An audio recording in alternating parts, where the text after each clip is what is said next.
All right, Algebra 1, we are going to hit the pause button here on 3.1 because we need to talk about domain and range of a function.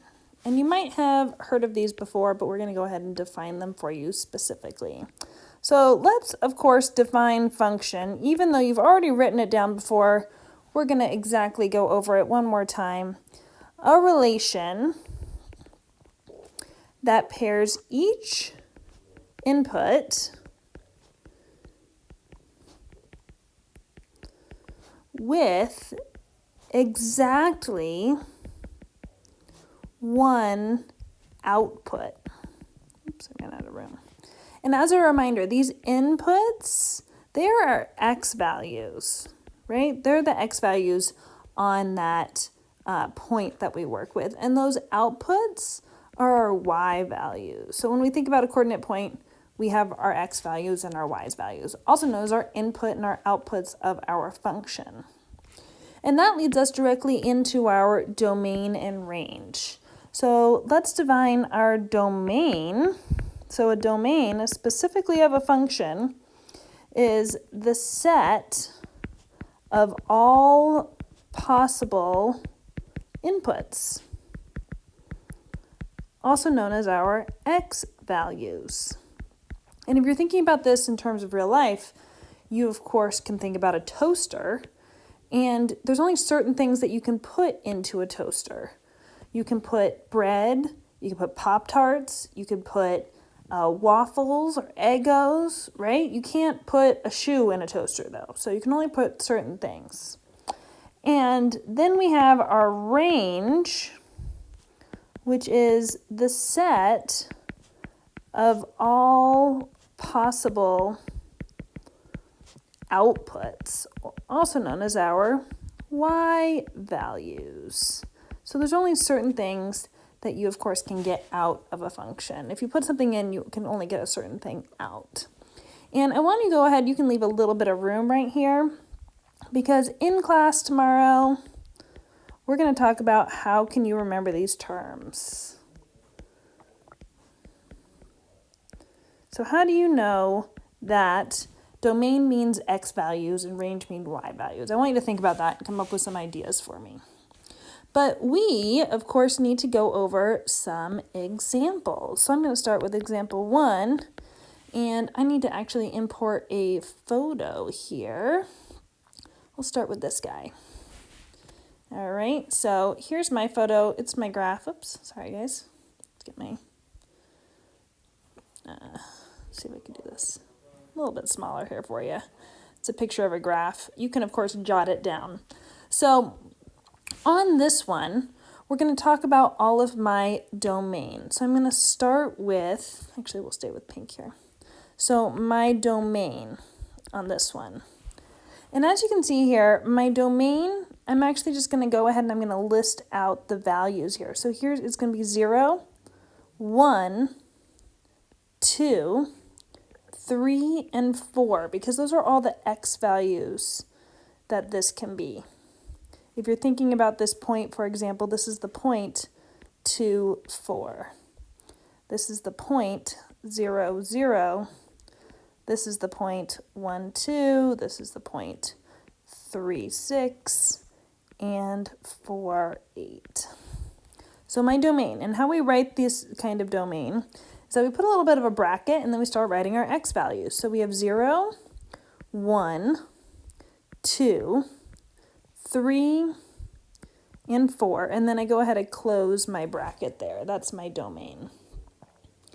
Then let's talk about our range, those possible y values. So I'm going to use my highlighter here for a second. I have 0, 2, 4, 6, and 8. So just like we did with our domain, we are going to go ahead, we're going to open up this bracket, and we're going to write our numbers, 0, 2, 4, 6, and 8. Those are all of our possible y values for this function. All right, so I know it can get a little confusing, but as we get going with some more examples, I think it might clear up for you. So we'll talk about example 2 here. And we are going to use use, I think this graph right here. We use this graph.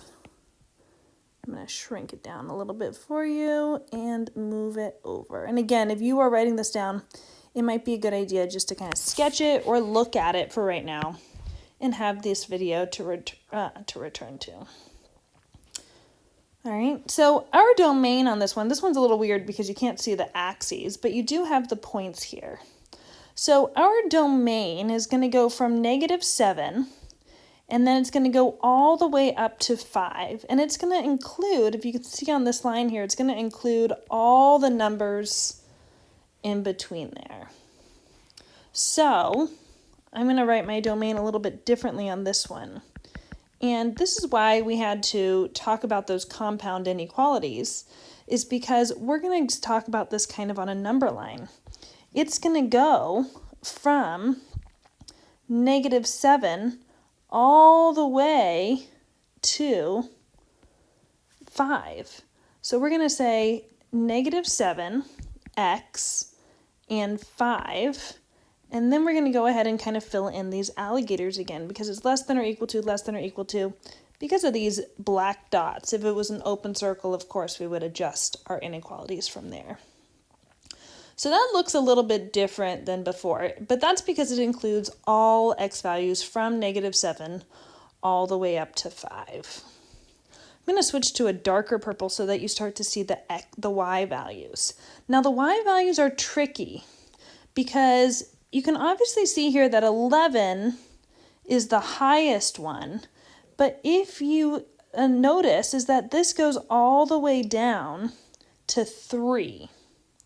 So for our domain, we are going to go from from our range, we're going to go from 3 all the way up to 11. So our range, our y values, again, you kind of use those compound inequalities that we worked with before. So this one is 3, but now it's our range. So we're going to use y instead of x to 11, and then you fill in your alligators. So 3 is less than or equal to y is less than or equal to 11.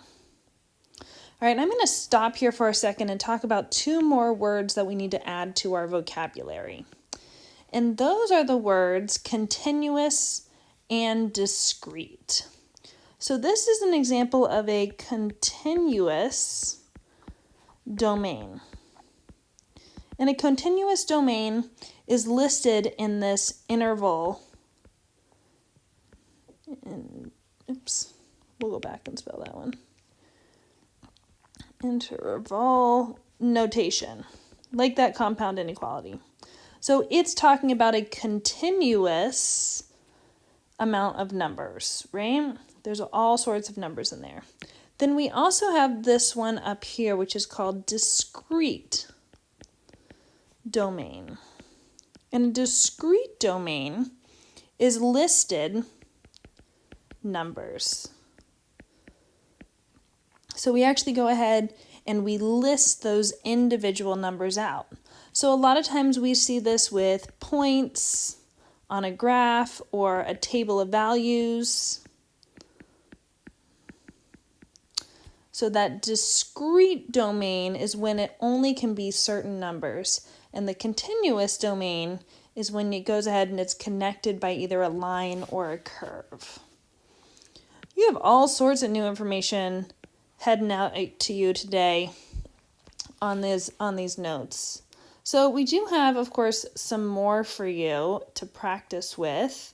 We're going to go for this one and shrink this down a little bit for you. Number 1, see if it's a function while I am setting it up. Oop, it's not 1, we're on 3. So 1, 7, 2, 7, 3, 7. Yeah, it actually is a function. Even though the outputs are repeated, no inputs are repeated, so it's a function. And this one is discrete because it only has these listed numbers. So our domain, spelling is, I'm getting too ahead of myself tonight. Domain is that we're going to go ahead, we're going to bust these brackets. Now I'm going to write this a little different because sometimes you see this X in a line. And I think your book writes it like that. So I didn't want to scare you the first time you see it. They just put an X in a line, and that means X such that, and then you list your numbers out. But I only look for the brackets and the numbers when I'm looking for your things. So that's our domain. And then I'm going to circle our range numbers. Now this is where it gets a little tricky, is that we don't want to write 7 3 times over. So we simply just write, if there's anything repeated, so I'm going to say y such that 7. All right, you also might see this as y is equal to 7 because it can only be 7 in this case. There's only one number. All right, let's give you a few more. I like this one. Oops, we will take this and move it over here. Get a little bigger for you to see. Okay, and we will switch to peach. We got example 4 for you. Okay, so when we write domains, sometimes I like to have everyone, when we're physically in the classroom, kind of just write the line, and then it's easier to see that inequality that you need to write. So for this one, again, I always tell my students write the number 1, x, and then the higher number, which would be 5, and then fill in your inequalities. These are less than or equal to because those dots are filled in. I'm going to erase that line for a second. There we go. Okay, then we need to see our range. And our range actually starts down here at 0. Start from the bottom and go up. And then it goes up to 4. So this range, and again, you're going to go 0, y, 4, and then fill in your inequalities. It's the easiest way for that. I'm going to erase this for you. Very nice. Okay, last example for you. I promise on this one we're going to skip the other ones. Let's do a table of values. We haven't done that one yet. So with this table of values, you can think of it kind of like points that we've had before. And maybe you can see it already for our domain and range. One more orange. So we are on example 5. You guys have been so patient tonight, thank you. So our domain is 0 up to, I don't need to list it twice, this point is just repeated, and 5. So for this one, our domain is bracket, and I'm going to write that X again just so you guys kind of get used to seeing it, 0, 2, and 5. Those are the only numbers that I can put into this function. And then the range,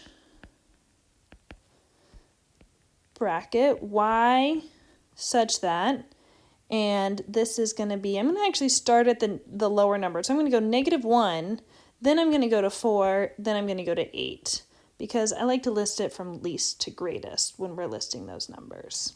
And just to kind of go back and talk about discrete and continuous again, this one is discrete because it only has certain numbers. This one is continuous. And this one is also another discrete. Okay, lots of information. I'm so proud of you, Algebra 1. Keep it up. Good job. We'll see you soon.